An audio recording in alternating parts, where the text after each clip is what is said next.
Halo, assalamualaikum warahmatullahi wabarakatuh. Balik lagi sama Hanifah. Ah, akhirnya. Apa kabar semuanya teman-teman? Nah, jadi hari ini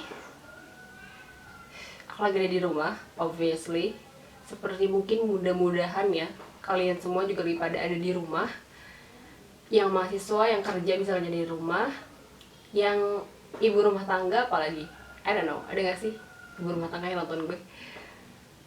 Semuanya kalau bisa jangan kemana-mana. Nah, hari ini sebenarnya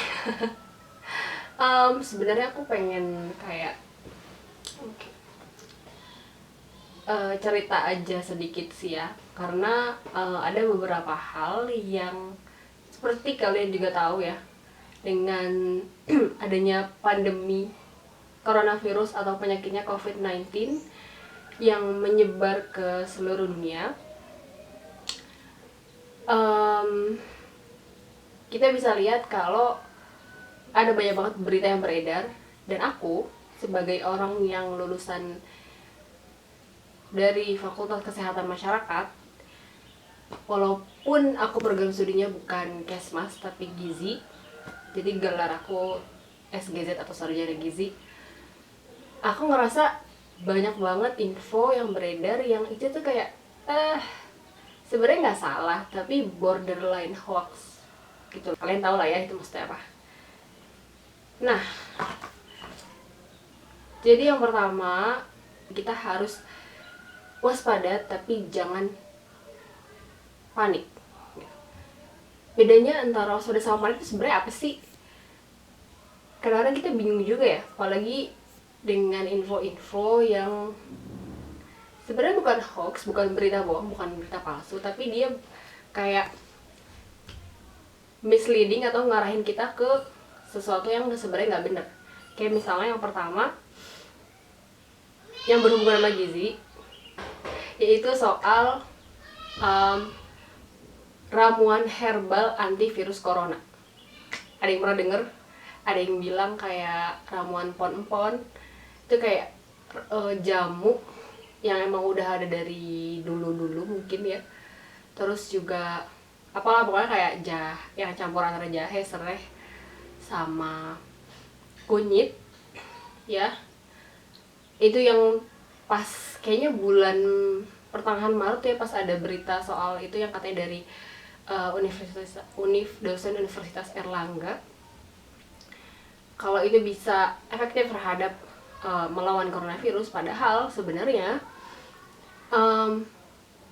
coronavirus yang dimaksud itu adalah strain yang lain, kayak SARS sama MERS, yang sebenarnya sama kayak coronavirus yang keluarganya, strainnya itu sama tapi mereka jenisnya berbeda, dan itu diujiinnya sama hewan ternak, yang berarti kita nggak tahu bagaimana efeknya kalau nanti dia sama manusia gitu, karena kan sistem biologis manusia sama hewan kan beda ya. Nah, so in my opinion, basically kalau ada, waktu aku baca beritanya, ntar aku taruh di bawah ya kalau nemu, ramuan antivirus corona itu tidak ada. Sama halnya dengan obat flu Avigan yang katanya sama pemerintah diimpor dari Jepang itu, sama chloroquine.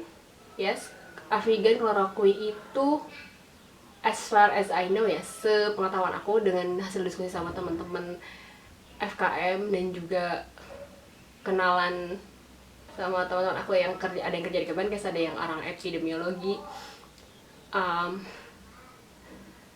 itu tuh fungsi dari chloroquine sama Avigan itu untuk memperlambat onset atau tingkat keparahan penyakit. Seperti banyak obat kimia pada dasarnya dia itu untuk mengurangi atau menekan gejalanya supaya nggak jadi lebih parah, tapi bukan buat menyembuhkan. Karena sampai sekarang vaksin dari COVID-19 ini belum ditemukan. Jadi kalau misalnya ada yang bilang kalau wah negara A atau negara B sudah menemukan vaksin, no, it's not valid.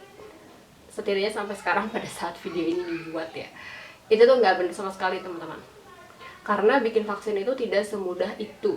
Apalagi waktu itu aku nonton Cool dari yang menghadirkan, jadi ada kuliah online, seminar online kind of, tau kan, kuliah WhatsApp, yang pembicaranya itu adalah seorang dokter namanya Dokter Fadian Akbar yang diadain sama Rumah Zakat waktu itu, karena teman aku kerja di sana, terus kayak dia nge-share infonya, yaudah aku ikutan.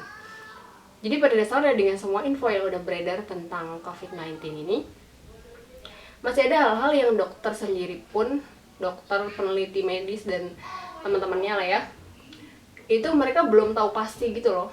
Kayak karena apa?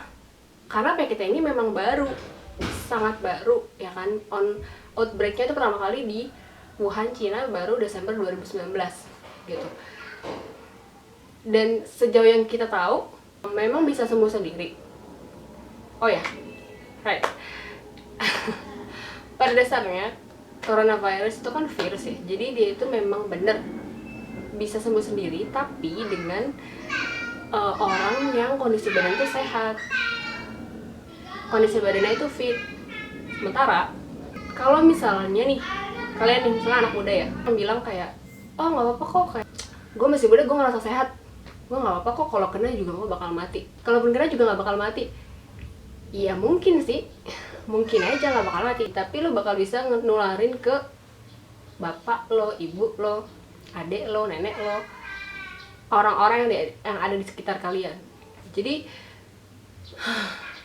please banget jangan menganggap enteng gitu. Balik lagi tadi yang soal ramuan herbal itu, emang benar kalau misalnya misalnya contoh empon-empon ya, yang ada serai jahe sama kunyitnya itu emang ramuan yang bisa memperkuat sistem imun. That's right, itu benar. Tapi itu nggak menjamin kalau misalnya teman-teman kena terus salah kalau misalnya teman-teman minum itu terus kalian pasti nggak bakalan kena gitu, karena itu bukan antivirus, oke? Itu bukan antivirus, itu bukan vaksin. Yang mungkin terjadi adalah kalian kena penyakitnya tapi tidak menjadi parah gitu, atau bahkan asimptomatik atau tanpa gejala. Masalahnya adalah kalau kalian kena, kalian bisa nularin ke orang-orang di sekitar kalian. Aku dengar waktu itu ada orang di Amerika ya, aku baca berita. Jadi tuh ada orang, dia positif nih COVID-19, terus istrinya, anaknya pada kena, oke? Tapi bukan cuma itu. Kalau kita lihat, ada satu anggota keluarga yang kena, terus anggota keluarga yang lain ikutan kena, mungkin kita kayak, oh oke, masih masuk akal lah ya. Tapi ternyata bukan cuma itu, tetangganya nih. Jadi orang itu kayak kolaps gitu, terus dia harus dilarikan ke rumah sakit gitu. Ternyata selain keluarganya seorang ini kena, tetangganya yang nganterin ke rumah sakit itu juga ketularan coy. Tetangganya cuman nganterin doang. Dan itu kayak itu yang bener-bener, oh my god, ini segitu nularnya ya. Aku aja kayak setelah pas denger berita itu tuh yang kayak dapet kesadaran baru gitu loh. Ya ampun, ini ternyata beneran segitu mudahnya nular ya. Jadi kalau bisa kalian di rumah aja, ya udah di rumah aja gitu. Itu mall, restoran, tempat wisata, gak bakalan kemana-mana kalaupun gak pergi sekarang, oke? Yang kedua itu soal hand sanitizer DIY. Sebenarnya ini bukan ranah aku sih buat ngomongin ini, tapi aku dengar cerita-cerita orang dari teman-teman yang kuliah farmasi. Itu pada dasarnya sangat tidak disarankan buat bikin hand sanitizer sendiri. Kenapa? Karena nih, misalnya nih, kalian udah dapat takarannya nih dari situs yang terpercaya lah ya misalnya. Tapi terus pada saat proses pembuatannya itu kan belum tentu higienis. Maksudnya peralatan yang dipakai kan belum tentu higienis. Karena emang ya namanya juga rumahan, orang nggak tahu standar prosedurnya itu gimana. Dan juga hati-hati sama hand sanitizer palsu gitu, karena kan di keadaan sekarang ini banyak juga orang yang ngambil kesempatan kan. Harga-harga masker, hand sanitizer itu yang sempat naik berkali-kali lipat gitu.